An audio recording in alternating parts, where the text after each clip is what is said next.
ఈ వీడియోలో types of memories గురించి తెలుసుకోబోతున్నాం.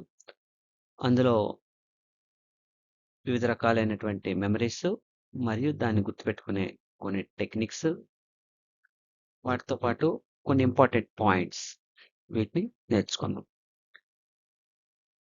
ఇందులో స్మృతిలో రకాలు: sensory memory, short term memory, long term memory, wrote memory, logical memory, inactive memory, active memory, associate memory, contrast memory, and mnemonics. So these are the types of memory, and learn about detailed explanation about this. ఈ memories గురించి, types of memories గురించి నేర్చుకునేటప్పుడు వాటికి ఏ రెండింటికి మధ్య దగ్గర సంబంధం ఉంది, ఈజీగా గుర్తుంటది అనే దాన్ని ఇక్కడ కాంట్రాస్ట్ మెథడ్ వాడతాం. అంటే short term memory, long term memory ఈ రెండు ఒక దగ్గర నేర్చుకుంటే ఈజీ గుర్తుంటాయి. Now short term memory. Short term memory అనేది స్వల్పకాలిక స్మృతి. A temporary memory that stores information for about 10 to 30 seconds. Temporary మెమరీలో 10 నుంచి 30 సెకండ్ల పాటు మాత్రమే ఉంటాయి. కొద్దిసేపు మాత్రమే సమాచారం నిల్వ ఉంచే స్మృతి. నేర్చుకున్న అంశాలు లేదా అనుభవాలు 10 నుంచి 30 సెకండ్లు మాత్రమే గుర్తుంటాయి. ఉదాహరణకి ఇది సింగిల్ మెయింటెనెన్స్ రిహార్సల్ మీద నడుస్తుంది. దీనికి ఎక్కువ ప్రయత్నం అవసరం లేదు. ఉదాహరణకి మొబైల్ నంబర్ డయల్ చేసినంత వరకు మాత్రమే గుర్తుపెట్టుకోవడం. ఎక్కడో ఒక అపరిచిత వ్యక్తి కనబడి మాట్లాడుతున్నప్పుడు అతని ఫేస్ గుర్తుపెట్టుకోవడం. జస్ట్ అది 10 to 30 సెకండ్స్ మాత్రమే గుర్తుంటది. అతను వెళ్ళిపోయినాను కదలే అతని గురించి మర్చిపోతాం. సో టీచర్ చెప్పిన 3 పదాలు కొద్దిసేపు మాత్రమే గుర్తుపెట్టుకోవడం. రైల్వే బెర్త్ నెంబర్లు గుర్తుపెట్టుకోవడం. ఇలాంటివన్నీ కూడా షార్ట్ టర్మ్ మెమరీ అంటాం. దీనికి కాంట్రాస్ట్‌గా దీర్ఘకాలిక స్మృతి, long term memory. Memory that stores information for months, years or a lifetime. కొన్ని నెలలు అవ్వచ్చు, కొన్ని సంవత్సరాలు అవ్వచ్చు, లేకపోతే జీవితాంతమైనా గుర్తుపెట్టుకోవచ్చు. So this is called long term memory. చాలా కాలము లేదా జీవితాంతం ఈ సమాచారాన్ని అది మన బ్రెయిన్‌లో ఉంచుతుంది, స్మృతిలో ఉంచుతుంది. దీనికే మరొక పేరు శాశ్వత స్మృతి లేదా ఎల్టీఎం, లాంగ్ టర్మ్ మెమరీ అని కూడా అంటారు. దీనికి ఎలాబొరేటెడ్ రిహార్సల్ అనేది అవసరం. ఎలాబొరేటెడ్ రిహార్సల్ అనేది అవసరం. అంటే ఉదాహరణకి ఇక్కడ సైకిల్ తొక్కడం అనేది కొన్ని రోజుల పాటు చేస్తాం. ఆ తర్వాత దాన్ని అలా బాగా ప్రాక్టీస్ చేసిన తర్వాత అది స్కిల్‌గా మారుతుంది. అది లైఫ్ టైమ్ గుర్తుండిపోతుంది. జాతీయ గీతం రోజు ప్రార్థనలో పాడతాం. పాడి కొన్నాళ్ళకి పాడకపోయినప్పటికి కూడా అది లాంగ్ టర్మ్ మెమరీలో ఉండిపోతుంది. అలాగే తెలుగు వర్ణమాల ఇలాంటివన్నీ కూడా దీర్ఘకాలిక మెమరీలోకి వస్తాయి. ఒక మెమరీలో వచ్చేది ఇంకో మెమరీలో కూడా వచ్చే అవకాశం ఉంటది. ఇక్కడ ఒక్కొక్క దాన్ని బట్టి 2 రకాలుగాను విభజించడం జరుగుతుంది. దీని గురించి మళ్ళీ డీటెయిల్డ్‌గా మాట్లాడదాం. నెక్స్ట్, దీర్ఘకాలిక స్మృతిలో మరలా 2 రకాలున్నాయి. ఒకటి ఎక్స్‌ప్లిసిట్ మెమరీ లేదా డిక్లరేటివ్ మెమరీ అంటాం. రెండోది ఇంప్లిసిట్ మెమరీ లేదా నాన్ డిక్లరేటివ్ మెమరీ అని కూడా అంటారు. Implicit memory. సో అవ్యక్త అంతర్గత స్మృతి లేదా వ్యక్త స్మృతి లేదా ప్రకటిత స్మృతి, exposed memory. Memory that can be consciously recalled. మనకి తెలిసే దాన్ని రీకాల్ చేయగలగడం. అలాంటి దాన్ని ఎక్స్‌ప్లిసిట్ మెమరీ లేదా డిక్లరేటివ్ మెమరీ అని అంటాం. అలా వ్యక్త స్మృతి లేదా ప్రకటిత స్మృతిని మనకు తెలిసే గుర్తుపెట్టుకునేటటువంటి, మన కాన్షియస్‌లో రీకాల్ చేయగలిగేటటువంటివి మరలా 2 రకాలు. ఒకటి ఎపిసోడిక్ మెమరీ, రెండోది సెమాంటిక్ మెమరీ. ఎపిసోడిక్ మెమరీ దీన్నే ఉపఖ్యాన స్మృతి అని అంటాం. ఈ ఎపిసోడిక్ మెమరీకి example memory of personal experiences. మన జీవితంలో మన పర్సనల్ అవి బాగా గుర్తుండిపోయాయి. ఉదాహరణకి మ్యారేజ్ డే, లేదా మన పాప, బాబు పుట్టినరోజులు. ఇలాంటివి మనం వ్యక్తపరుస్తాం. అది మనకి తెలిసే చేస్తది, గుర్తు తెస్తుంది. సో ఇది మన మన ఎక్స్‌పీరియన్స్‌ని దగ్గరుండి అనుభవిస్తాం కాబట్టి దాన్ని బట్టి ఇది ఈజీగా గుర్తుకొస్తుంది. This is called episodic memory అంటాం. Semantic memory, memory of facts and general knowledge. కొన్ని సాధారణమైనటువంటి విషయాలు ఆటోమేటిక్‌గా గుర్తొచ్చేస్తుంటాయి. అర్థ సంబంధమైన స్మృతి అంటారు. Semantic memory, memory of facts and general knowledge. ఉదాహరణకి క్యాపిటల్ ఆఫ్ ఇండియా. 2 రెళ్ళు అన్నంత 4. ఇక్కడ అర్థాన్ని బట్టి లేదా జనరల్ నాలెడ్జ్‌గా సా సాధారణంగా ఇవి కూడా మన కాన్షియస్‌లోనే జరుగుతాయి. కాన్షియస్‌లో జరిగి రీకాల్ చేస్తాం కాబట్టి ఇది అర్థ సంబంధ స్మృతి సెమాంటిక్ మెమరీ అని అంటాం. ఇది దీర్ఘకాలిక మెమరీలో ఒక పార్ట్. అది ఎక్స్‌ప్లిసిట్ మెమరీ, డిక్లరేటివ్ మెమరీ అంటాం. ఈ 2 కూడా. Episodic memory, semantic. Implicit memory అవ్యక్త లేదా అంతర్గత స్మృతి. ఇది మరలా 2 రకాలు. Procedural memory and conditional memory. ఇక్కడ మన కాన్షియస్‌తో సంబంధం ఉండదు. అది ఆటోమేటిక్‌గా జరిగిపోతుంది. Memory that works automatically without conscious effort. కాన్షియస్‌తో సంబంధం లేకుండా ఆటోమేటిక్‌గా జరిగేది. Procedural memory. దీనికి ఉదాహరణ. అంటే ప్రొసీజర్ ప్రకారం జరిగేవి. మనం రోజు చేసే పనులు. ఉదాహరణ లెగిసి లెగ్గానే పళ్ళు తోముకోవడం. లేకపోతే కొంతమంది లెగిసి లెగ్గానే నోరు కడుక్కొని వాటర్ తాగే అలవాటు. సో, ఇలా ఒక ప్రొసీజర్ ప్రకారము జరిగేటటువంటిది. అలాగే వాకింగ్‌కెళ్ళే అలవాటు ఉంటది.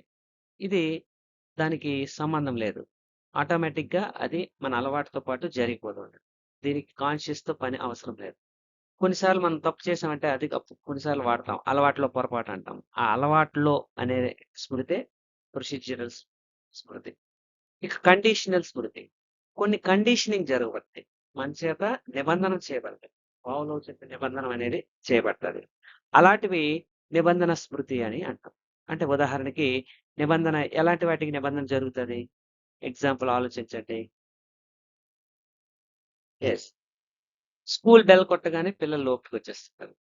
అంటే బెల్ కొట్టగానే లోపలికి వెళ్ళిపోవాలి నిబంధన. అలాగే ఇంకా మనం సొంతంగా ఆలోచిస్తే కండిషనల్ స్మృతి అనేది చాలా సందర్భాల్లో మనం కండిషనింగ్ అవుతూ ఉంటాం.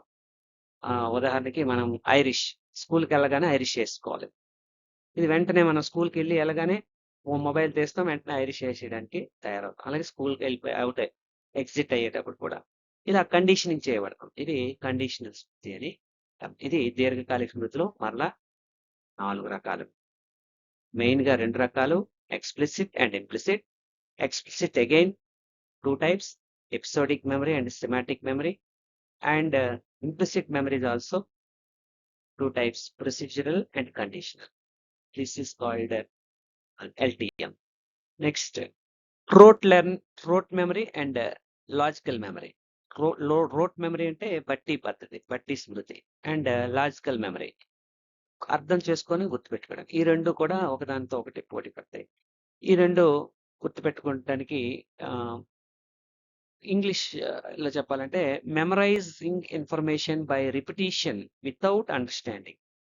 మనం ఎటువంటి అర్థంవంతంగా కాకుండా రిపీటెడ్‌గా దాన్ని చదివి నేర్చుకోవడం. లేదా రిపీటెడ్‌గా చేసి నేర్చుకోవడం. దాంతో అర్థంతో పని లేదు. సో, అర్థం తెలియకుండానే పదే బట్టి పట్టే స్మృతి. ఉదాహరణకి గుణకార పట్టికలు బట్టి చెప్పడం, కవితలను అర్థం లేకుండా కంఠస్థం చేయడం, పద్యాలను అర్థం లేకుండా నేర్చుకోవడం. ఇవి రోట్ లెర్నింగ్. ఇది తెలిసిందే ఈజీ.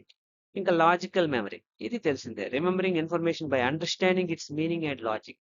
దాని తాలూకా అర్థాన్ని, దాంట్లో ఉండే తర్కాన్ని తెలుసుకొని గుర్తుపెట్టుకోవడం. ఉదాహరణకి సైన్స్‌కి సంబంధించినటువంటి ఎక్స్‌పెరిమెంట్స్, గణితానికి సంబంధించిన కొన్ని సూత్రాలు. అలాగే ఒక పద్యాన్ని అర్థం చేసుకొని నేర్చితే అది లాజికల్ మెమరీ. అర్థం తెలియకుండా నేర్చుకుంటే అది సేమ్ పద్యం. అదే పద్యాన్ని అర్థం తెలియకుండా నేర్చుకుంటే అది రోట్ లెర్నింగ్. సో, ఆ రెండిటికి సింపుల్ తేడా ఏంటంటే అర్థవంతంగా చదవడం, అర్థం లేకుండా చదవడం. ఈ రెండే. ఇందులో చెప్పడానికి ఎక్కువేం లేదు. నిష్క్రియాత్మక స్మృతి, passive memory and active memory. నిష్క్రియాత్మక స్మృతి అంటే ప్రయత్నం చేసినప్పుడు మాత్రమే గుర్తుకు వస్తుంది. ఎందుకంటే అది యత్నరహితంగా ఉంటుంది. ఆ స్మృతి అనేది ఇనాక్టివ్‌గా ఉంటుంది. పాసివ్‌గా ఉంటుంది. యత్నరహిత స్మృతి అంటారు అందుకే దీన్ని. Memory that is recalled only with conscious effort. Without consciousness it cannot be recalled. ఉదాహరణకి పాత స్నేహితుడి పేరు మన ఓల్డ్ ఫ్రెండ్ కనిపించాడు. వాడి గురించి కొద్దిసేపు ఆలోచిస్తే గాని ఆడి పేరు గుర్తుకు రాదు. చిన్నప్పుడు చదివిన పాఠం ప్రయత్నించి గుర్తుకు తెచ్చుకోవడం. అంటే ఇది మన ఫ్రాయిడ్ చెప్పినట్టు ఉపచేతనావస్థలో ఉంటది. కొద్దిసేపు ప్రయత్నిస్తే గాని బయటికి రాదు. ఇది చేతనంలో ఉంటది. ఫ్రాయిడ్ చెప్పినటువంటి చేతనంలో ఉంటది. క్రియాత్మక స్మృతి, యాక్టివ్ మెమరీ అంటాం. వెంటనే సులభంగా గుర్తుకు వచ్చే స్మృతి ఇది. దీన్ని యత్నపూర్వక స్మృతి. ఎందుకంటే ఇది యాక్టివ్‌గా ఉంటుంది కాబట్టి యత్నపూర్వక స్మృతి అంటారు. ఇక్కడ memory that can B recalled immediately. చాలా తొందరగా రీకాల్ చేయగలుగుతాం. ఉదాహరణకి మీ పేరు, మీ తల్లి పేరు 2 2 జా 4 ఇది. ఇందాక కూడా 2 2 జా 4 వచ్చింది. ఆ ఎగ్జాంపుల్స్ అవే ఉండొచ్చు. కానీ ఇక్కడ పేరు, ఇక్కడ వచ్చే ఉపయోగమును బట్టి, కాలాన్ని బట్టి ఈ మెమరీస్ అనేవి టైప్స్‌గా విభజించాం. ఉదాహరణకి గుర్తుంచుకునే సమయాన్ని బట్టి దీర్ఘకాలిక, స్వల్పకాలిక. ఉపయోగాన్ని బట్టి అలా ఒక్కొక్క దాన్ని బట్టి దాని ఇది లాస్ట్‌లో కోడ్ ఉంది. ఆ కోడ్ చెప్తాను. ఆ రకంగా దీన్ని మనం హ్మ్. గుర్తుపెట్టుకోవచ్చు. నెక్స్ట్ దీన్నే సంవేదన స్మృతి లేదా తక్షణ స్మృతి లేదా సెన్సరీ మెమరీ అని అంటాం. ఇది ఇంద్రియాల ద్వారా వచ్చిన సమాచారాన్ని కొన్ని క్షణాల పాటు మాత్రమే నిల్వ ఉంచే స్మృతి. ఇంద్రియాలు అంటే సెన్స్ ఆర్గాన్స్. కళ్ళు, ముక్కు, చెవులు వీటి ద్వారా వచ్చినటువంటి సమాచారాన్ని కొద్ది సమయం పాటు, కొద్ది క్షణాల పాటు అది ఎంత క్షణాలంటే 9-13 సెకండ్లు లేదా దీన్ని 11+or-2 దీని స్మృతి విస్తృతి మెమరీ స్పాన్ అనేది 9-13 సెకండ్స్ మాత్రమే ఉంటుంది. Memory that stores sensory information for a few seconds. అంటే కొద్ది క్షణాల పాటు మాత్రమే ఆ ఇన్ఫర్మేషన్ అనేది మన బ్రెయిన్‌లో ఉంటుంది. మెమరీలో ఉంటుంది. ఉదాహరణకి మెరుపు కనిపించిన తర్వాత దాని చిత్రం కొన్ని క్షణాల పాటు గుర్తుండడం. అలాగే గంట మోగిన తర్వాత కొద్దిసేపు పాటు ఆ శబ్దం వినిపిస్తున్నట్లు ఉండడం. అలాగే ఇలాంటివి ఎగ్జాంపుల్స్. అలాగే ఒక మంచి ఇష్టమైన పాట విన్న తర్వాత కొద్ది సమయం పాటు అది మన బ్రెయిన్‌లోకి రావడం. వింటున్నట్టుగా శబ్దం అనిపించడం. ఇట్లాగా స్ దాన్నే తక్షణ స్మృతి లేదా సంవేదన స్మృతి లేదా సెన్సరీ మెమరీ అని అంటాం. మిత్రులారా, మీ కష్టం వృధా పోదు. సరైన పద్ధతిలో ప్రిపేర్ అవ్వండి. విజయం మీ తలుపు తడుతుంది. టెట్ మరియు డిఎస్సికి సంబంధించిన అన్ని అప్డేట్స్ మరియు క్లాసుల కోసం మన ఛానల్ని ఇప్పుడే సబ్స్క్రైబ్ చేసుకోండి. ఈ వీడియోను లైక్ చేసి మీ తోటి అభ్యర్థులకు షేర్ చేయండి. మీ అందరికీ ఆల్ ది బెస్ట్. జై హింద్. ఒక విషయంతో మరో విషయాన్ని గుర్తుకు తెచ్చుకునే ప్రక్రియే అసోసియేటివ్ మెమరీ, సంసర్గ స్మృతి అంటాం. Memory in which one idea recalls another related idea. ఉదాహరణకి పాఠశాల గంట కొట్టగానే పాఠశాల తరగతి గది గుర్తురావడం, పాఠశాల వాతావరణం, పాఠశాలలో ఉండేటటువంటి వ్యక్తులు, మనుషులు, అక్కడ ఉండే వస్తువులు అవన్నీ గుర్తురావడమే అసోసియేటివ్ లెర్నింగ్. అలాగే గారెలు, బూర్లు ఆ వాసన చూడగానే పండగ వాతావరణం గుర్తురావడం. జాతీయ పతాకం కనిపిస్తే స్వాతంత్ర దినోత్సవం గుర్తురావడం. ఈ నంబర్ చూడగానే స్వాతంత్ర దినోత్సవం గుర్తురావడం. ఈ నంబర్ చూడగానే ఎమర్జెన్సీ అని గుర్తురావడం. ఈ నంబర్ చూడగానే రామానుజం అని గుర్తురావడం. డేంజర్ అనగానే రెడ్ సింబల్ గుర్తురావడం. పుర్రె బొమ్మ గుర్తురావడం. ఇది అసోసియేటివ్ లెర్నింగ్. ఒకదానితో ఒకటి లింక్ అప్ అయ్యి ఉంటాయి. సో, వాటిని మనం ఈజీగా గుర్తుకు తెచ్చుకోగలుగుతాం. దీన్ని సంసర్గ స్మృతి అని అంటాం. కాంట్రాస్ట్ మెమరీ లేదా వైషమ్య స్మృతి. ఇది ఒకదానితో ఒకటి వైరుధ్యం కలిగినటువంటి లక్షణాలు కలిగి ఉంటాయి. వ్యతిరేక లక్షణాలు, భిన్నమైన లక్షణాలు. Remembering something by comparing it with its opposite or contrast. For example పగలనగానే రాత్రి, వేడి అనగానే చలి, నలుపు అనగానే తెలుపు, భూమి అంటే ఆకాశం. ఇలా ఒకదానితో ఒకటి కాంట్రాస్ట్ ఉండేటటువంటి లక్షణాలు కలిగినవి గుర్తురావడం. దీన్ని వైషమ్య స్మృతి అని అంటాం. రెడెంటిక్రేటివ్ స్మృతి ఇది ఆల్రెడీ ఇంతకుముందు చెప్పాం. ఇది ముందు వీడియోలో కూడా ఉంది. ఒక ఉద్దీపనను అనుభవించేటప్పుడు ఆ ఉద్దీపన వెనకాతల ఉన్న ఉద్వేగాలను, ఆ ఉద్దీపన ఆకృతి కనబడగానే గుర్తుకు రావడమే రెడెంటిక్రేటివ్ స్మృతి. అంటే ఒక సన్నివేశంలో తాను చూసినటువంటి లేదా బాధని లేదా ఆనందాన్ని, ఉద్వేగాన్ని ఆ తర్వాత సందర్భంలో ఆ బొమ్మ కనబడగానే అవన్నీ గుర్తుకు రావడం. అలా వస్తే దాన్ని రెడెంటిక్రేటివ్ స్మృతి అంటారు. సంకేతాలు, చిహ్నాల ద్వారా వాటి వెనక దాగి ఉన్న సన్నివేశాలన్నిటిని గుర్తుకు తెచ్చుకోవడం. ఉదాహరణకి చిన్నప్పుడు తన ఫ్రెండ్‌తో ఒక విద్యార్థి తన ఫ్రెండ్‌తో చేసినటువంటి కొన్ని చిలిపి పనులు. ఆ చిలిపి పనుల వల్ల కొన్ని బాధాకరమైన సంఘటనలు జరగవచ్చు. మంచి సంఘటనలు జరగవచ్చు. ఆ సంఘటనలని తర్వాత ఎప్పుడైనా అలాంటి సిట్యుయేషన్స్ లేదా అలాంటి ఆ బొమ్మని లేదా చిహ్నాన్ని చూసినప్పుడు ఆ చిన్నప్పటి సన్నివేశం అంతా, ఆ ఉద్వేగం అంతా కూడా చెప్పగలగడం. ఇది ఐడెంటిటీ. ఎక్కువగా ఎక్కడ వాడతారంటే అపసామాన్య ప్రవర్తన కలిగిన వ్యక్తుల ధారణను మాపనం చేయడానికి ఈ పద్ధతిని ఉపయోగిస్తారు. అంటే ఉదాహరణకు అందరు పిల్లలు కామ్‌గా యాక్టివ్‌గా మామూలుగా ఉంటారు. పిల్లవాడు ఎప్పుడు సైలెంట్‌గా ఒక మూలన కూర్చుంటాడు. ఎందుకు అని పరిశీలించే అతని అపసామాన్య ప్రవర్తనకు గల కారణాన్ని తెలుసుకోవడానికి అప్పుడు ఇలాంటి కొన్ని ఆకృతులను చూపించడం లేదా కొన్ని సంఘటనల్ని చూపించడం ద్వారా ఆ పిల్లల్లో భావాలను బయటికి తీయడానికి, ఆ ఉద్వేగాన్ని బయటికి రప్పించడానికి ఇది ఎక్కువగా వాడతారు. దీనికే రెడెంటిగ్రేటివ్ స్మృతికి మరో పేరు సంక్షిప్త చిహ్న స్మృతి అనంటారు. త్వరిత సమైక్య స్మృతి అనంటారు. సో, దిస్ ఈస్ కాల్డ్ రెడెంటిగ్రేటివ్ స్మృతి.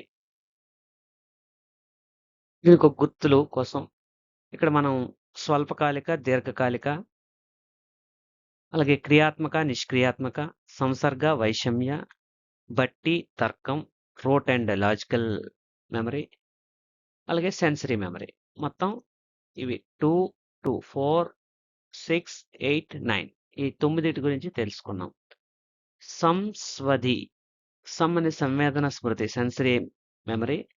స్వది స్వల్పకాలిక, దీర్ఘకాలిక short and STM, LTM and wrote and logical and passive and active, association and contrast.